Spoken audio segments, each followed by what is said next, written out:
medical student on the docket, Jasmine Haller, who's going to talk to us about pathologist involvement in support groups on Facebook, which is actually something, this is of interest, you know, because a lot of our medical students and to-be residents are spending a lot of time doing social media, probably more than we are, and, well, maybe not, but using it maybe in more productive ways. So this is Alrighty. Thank you for that introduction. I thank everyone for coming out today. And I just want to point out before I get started that my contact information is in the bottom corner of most of my slides. And so if you have any questions throughout, feel free to email me or contact me on Twitter, and I will get back to you. So let's go ahead and get started. How do you contact on Twitter? Oh yeah, that's a valid question. My Twitter handle is there, so you can just search me. Okay, so let's get started. So by a show of hands, who in this room uses Facebook? All right, now who didn't raise their hand because they were tweeting? Well, actually, Facebook is the second most widely visited website on the internet today, second only to Google.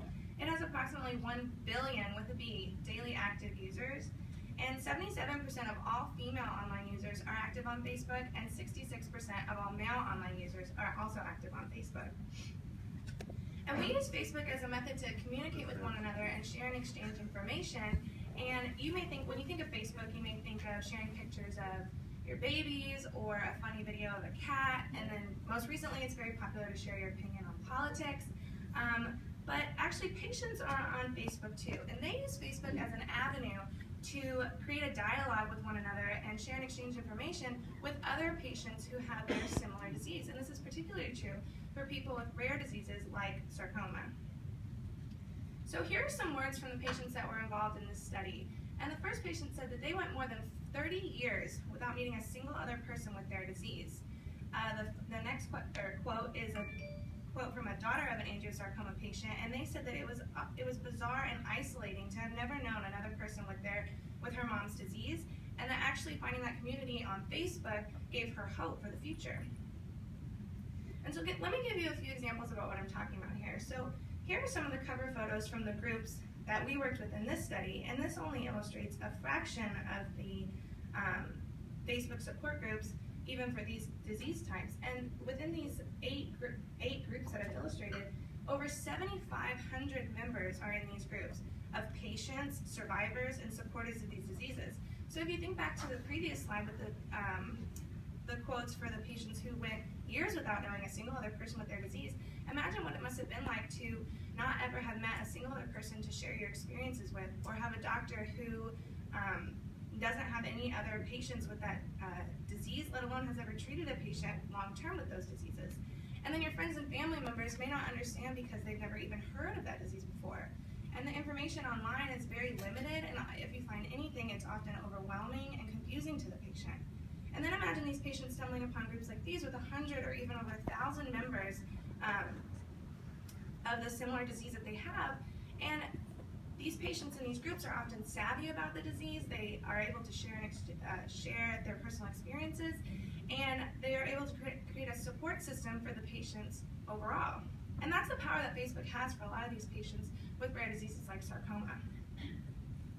So to give you a little bit of background information, Dr. Jared Gardner joined a DFS50 Facebook support group in May of 2014, which was a little under 2 years ago. And because of the overwhelmingly positive response that this pathologist got in interacting in these groups on Facebook, he was compelled to join other sarcoma support groups as well. And his original intent in joining these groups was to educate the patient, but he soon learned that he was learning an enormous amount from the patients themselves and actually from their own personal experiences in living with these diseases. And like I said, anecdotally, patients were claiming that it was useful to have a pathologist involved in their Facebook support groups. And so what we tried to do in this study is formally assess the opinions of these patients of having a pathologist involved in their Facebook support groups, and how they feel about having medical professionals involved in online support groups in general. So our hypothesis in the study is that a pathologist involved in these support groups would benefit the patient in terms of educating the patient or being a reliable source of information. And it also would help the patient understand the role or importance of pathologists in the patient care team. And finally, that these patients would want more physicians, whether it be pathologists or physicians from other specialties, involved in their groups as well. So how we did this was we created a survey on SurveyMonkey online, and it cost about $75 for the 3 months that we used the services. And we surveyed 12 Facebook support groups of sarcoma patients and other soft tissue tumors, and 6 of which had a pathologist involved. And as a control, we surveyed 6 groups that had little to no pathologist involvement of similar disease type. And upon receiving IRB exemption and approval from the administrators in these groups, we surveyed the 12 groups for 3 weeks. Here's a list of the groups that we surveyed. On the left are the groups with a pathologist involved, and on the right are the 6 groups with little to no pathologist involvement. So in the 3 weeks that we had these surveys posted in these 12 groups, we received 541 responses. And we think, think about that for a minute, that's actually pretty remarkable, we thought. And also, 75% of all respondents were actual sarcoma patients themselves. 85% were female, and peak age range was 35 to 54. So let's get into the results. So the first question that we asked in our survey was, who makes the final diagnosis of cancer? And the majority of patients from both groups, actually about 70%, recognized that pathologists made the final diagnosis of cancer. But interestingly to me, but perhaps not so surprising to you, almost 30% from both groups thought that oncologists made the final diagnosis of cancer. And that could be because almost 80, or only 80% of pathologists had doctoral degrees. And so, I thought that was interesting. So the second question we asked was, are pathologists an important part of the patient care team? And while the majority of patients from both groups agreed with this statement, the difference between 93% and 85% may not seem that large, but actually upon statistical analysis and conducting a t-test, the difference is actually statistically significant with a p-value of 0.0085. The next set of questions we asked to the groups that had a pathologist involved only, and then we asked that subset of patients or respondents if they read or remembered interacting with a pathologist in their group, and about 50% said yes. And so then we asked them if a pathologist in their group helped them better understand their disease. And 90% agreed with this statement. We then asked that same subset of patients if having a pathologist in their group helped them better understand the role of pathologists in their patient care team. And 74% agreed with this statement.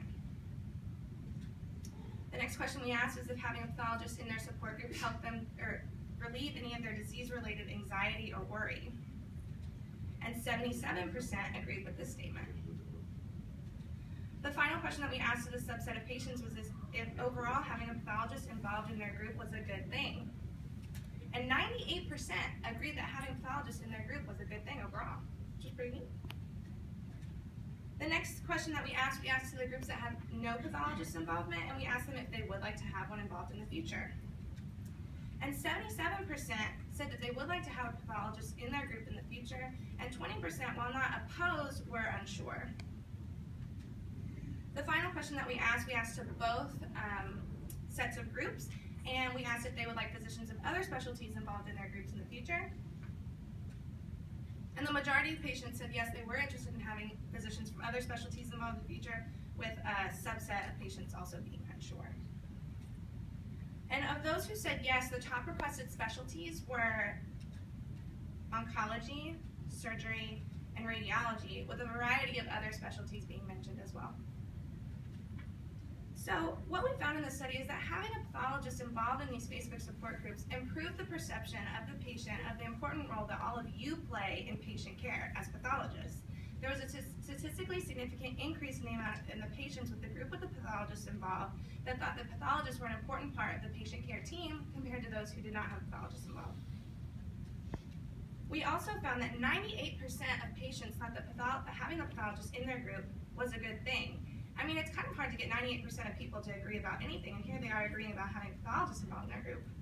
And so with that, I'd like to encourage all of you to perhaps reach out or join a Facebook support group of the disease that you're most likely interested in, or most interested in, and you may find that there's a lot of benefits that you may not have expected.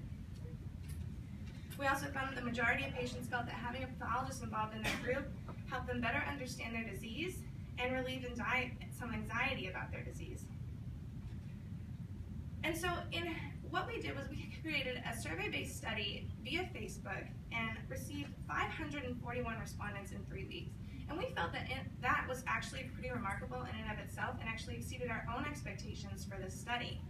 And if you remember back to the beginning of the talk, 403 of these respondents were actual sarcoma patients themselves. And so a study of this sample size often takes an enormous amount of time, effort, and money at any major institution, and we were able to do it here via Facebook for 3 weeks and for only $75. So in wrapping up, I'd like to take you through a little thought experiment. And I want you to think back to a time where you had a USCAP abstract submission deadline looming, and it's about 2 weeks away, and you have to do a search for some rare cases to include in your abstract, and you have to search your institution's EMR, which you haven't really had problems with yet, so you aren't too stressed out or worried about it.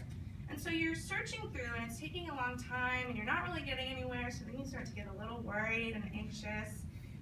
But then you get a notification that your results are in, and you found 17 cases.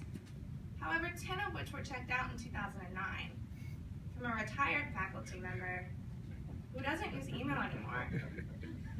But then you think back to this talk, and I ask you, what would you do if you had over 1,000 members of the disease that you're most likely or most interested in studying at your fingertips on Facebook?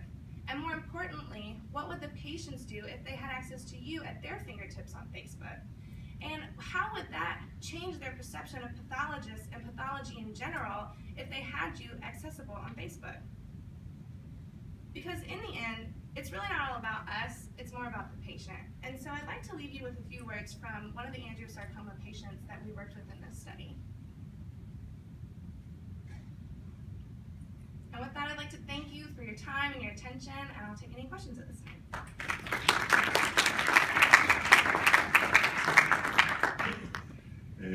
Carlos Maribel from Minneapolis.